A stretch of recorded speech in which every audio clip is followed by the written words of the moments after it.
Hello, everyone. Welcome to another episode of Joe's Two Cents. I'm Joe, and I've been off of the grid for a while, trying to soak in what's all that's going on, and so it's time for me to start speaking again. So here goes.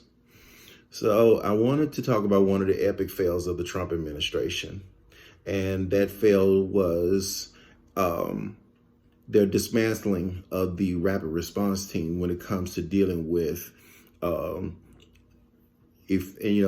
infectious disease and basically dealing with situations where we're dealing right now with the COVID-19. See, 5 years ago, President Obama came out with establishing a special team to try to get ahead of these potentially dangerous viruses that is constantly going around, because during his administration, they had to deal with the Ebola issue. And taking into account that even then a few years ago, we also had to deal with H1N1, which they named it the swine flu, also known as. And then before that, we had SARS. And in my reading, come to find out that what we're dealing with right now with the COVID-19. COVID-19 is also pretty much a mutated form of the SARS virus. So Obama had put together an rapid response team to keep this from happening again and to save American lives. Well, our good buddy and President Trump decided that, to appease those who, let's just face it, it's called the ace. There's just a whole bunch of Americans out there that just can't stand the fact that we had a black president. And so they've done nothing, and they're still doing it today, constantly bad-mouthing Obama. This is basically the fourth year that he's been out of office, and they still just are trying to assign blame.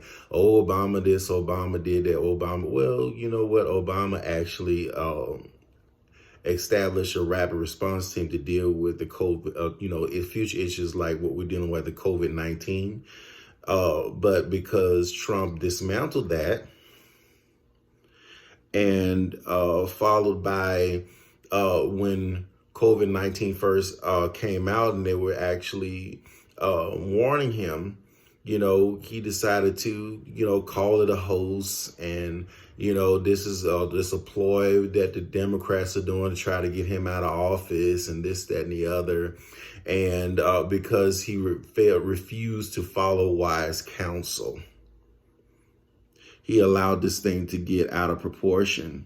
And now they're trying to play catch up at the expense of millions of, possibly millions of American lives. We don't know how bad this thing is going to get. Even now they're trying to come up with vaccines and this, that, and the other. But, that's another discussion for another time. But because of his actions, because of his arrogance, because of his extreme, grandiose, narcissistic personality, it has cost the lives of a lot of Americans, all because of his hatred for Obama and everybody in his base that has a unfounded hatred for Obama. He's cost us where we are right now. So I want y'all to think about that the next time you go to the polling place, because a lot of it is, this is definitely a lot of his fault. If he would have jumped on this back when we first started talking about this, when they first started noticing this thing starting to get out of hand way back in February, we would be in a far better position now that we're in April than we were back in February.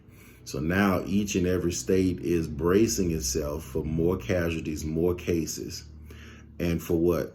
Because of his overall hatred for Obama and his actions. But just something I want you to think about.